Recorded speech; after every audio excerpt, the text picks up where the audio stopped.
حضرات، اب میں آج کے اس عظیم الشان آل انڈیا مشاعرے کے صدر محترم سے درخواست کر رہا ہوں کہ وہ آئیں اور مشاعرے کا اختتام کا بھی اعلان کریں اور شکریہ ادا کریں اور دعائیہ کلمات کہیں۔ صدر مشاعرہ الحاج غلام نبی انصاری صاحب۔ دراز سے آئے شورا حضرات اور استاد الشورا حضرات، ناظم حضرات، میں اہل پیپل تھانہ اور حاجی الحاج ڈاکٹر عبد المعید صاحب مرحوم کے پسماندگان اور اپنی جانب سے آپ سبھی لوگوں کا شکر گزار ہوں کہ آپ نے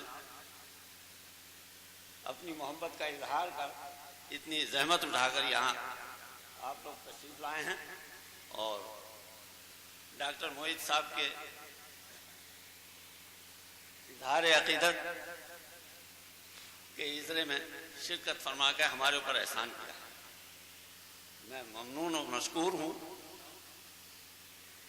کہ آپ نے بہت زحمت کی ہے اور آپ کا بہت بہت شکر گزار ہوں۔ دعا کے کلمات مولانا صاحب ارشاد کریں گے۔